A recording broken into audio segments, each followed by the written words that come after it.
सुप्रभात। हिंदी की कक्षा में आपका स्वागत है। आज का जो हमारा उपविषय रहेगा वो रहेगा सर्वनाम।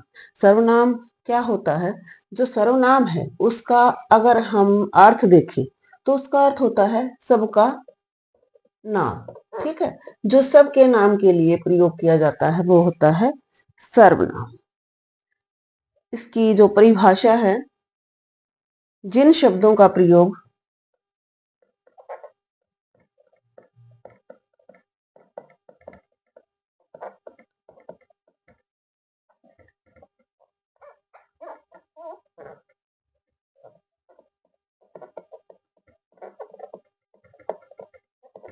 संख्या के स्थान पर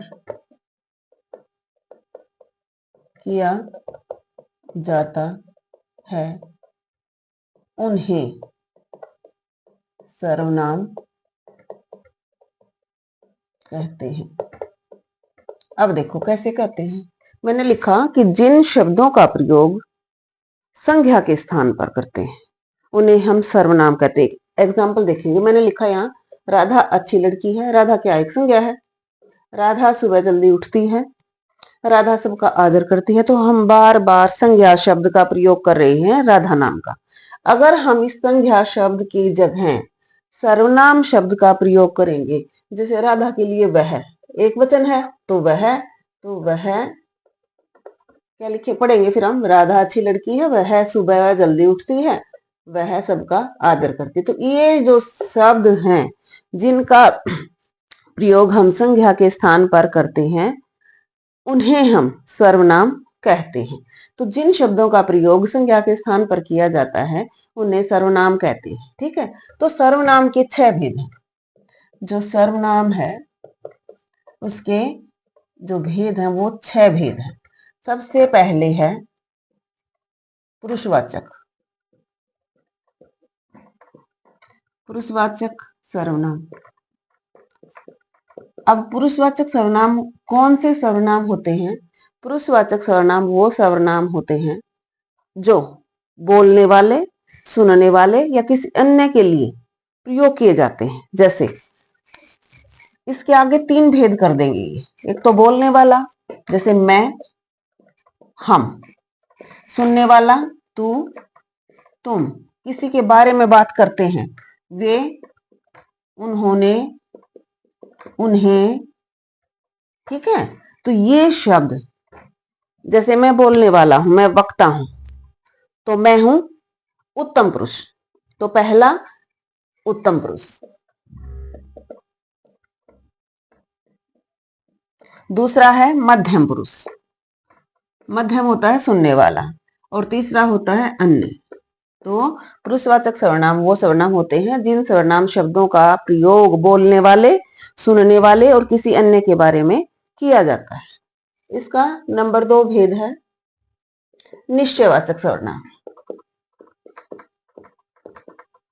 निश्चयवाचक वे सर्वनाम शब्द जिनसे किसी निश्चित चीज का प्रयोग पता चलता है उन्हें निश्चयवाचक सर्वनाम कहते हैं। जैसे यह पेन, मुझे पता ही ये मेरा है। ठीक है, यह है तो यह निश्चित चीज का पता चल गया।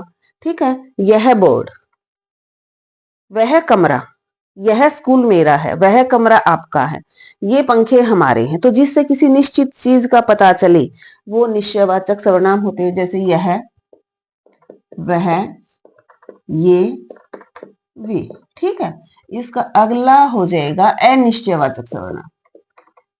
अनिश्चयवाचक अनिश्चयवाचक सर्वनाम क्या होते हैं? जिनसे हमें किसी निश्चित चीज का पता ना चले कि क्या है, किसका है, हमें नहीं पता चले।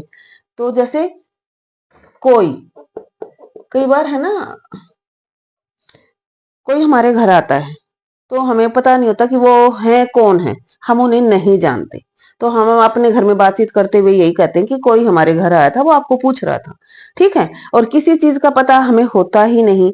अगर मुझे ये पता है कि चौक होल्डर है, ठीक है, अगर मुझे नहीं पता तो ये कहेंगे कि कुछ है मेरे पास। तो जहां किसी निश्चित चीज का पता ना चले वहां अनिश्चयवाचक सर्वनाम होता है। नंबर 3, नंबर 1, नंबर 2 नंबर 3 होता है अनिश्चयवाचक। नंबर 4 मानेंगे हम प्रश्नवाचक। प्रश्नवाचक सर्वनाम वो सर्वनाम होते हैं जिनसे कोई प्रश्न पूछा जाता है, वो सर्वनाम शब्द जिनसे कोई प्रश्न पूछा जाता है। जैसे ये किसका चौक होल्डर है, कौन आया है, कहाँ जा रही हो। तो कोई, क्या, कौन, ये जो प्रश्नवाचक शब्द होते हैं ये प्रश्नवाचक सर्वनाम में गिने जाते हैं। अगला है हमारा संबंध। संबंधवाचक सर्वनाम। संबंधवाचक का होता है दो शब्दों के बीच में या दो लोगों के बीच में या दो चीजों के बीच में वो शब्द संबंध बताते हैं। जैसे जो करेगा वो भरेगा। तो जो और वो, ये जो शब्द हैं वो सर्वनाम शब्द हैं। जैसा करोगे वैसा भरोगे, ठीक है।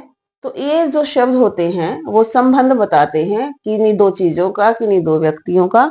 तो संबंधवाचक शब्द ये सर्वनाम कहलाते हैं। हमारा जो नंबर 6 सर्वनाम है वो होता है निजवाचक सर्वनाम। निजवाचक सर्वनाम वो सर्वनाम होते हैं जिनका प्रयोग जिन शब्दों का प्रयोग हम अपने लिए करते हैं। जैसे मैं स्वयं दिल्ली चली जाऊंगी। स्वयं, स्वयं जो शब्द है वो मैं अपने लिए प्रयोग कर रही हूं। तो स्वयं, अपने आप, खुद। जैसे कई बार पेरेंट्स बच्चों को छोड़ने के लिए स्कूल जाते हैं तो बच्चे कहते हैं नहीं मैं खुद चला जाऊंगा। जो खुद शब्द है, जो स्वयं शब्द है, जो अपने आप है, मम्मी खिलाती है खाना बच्चे को, खा ले बेटा।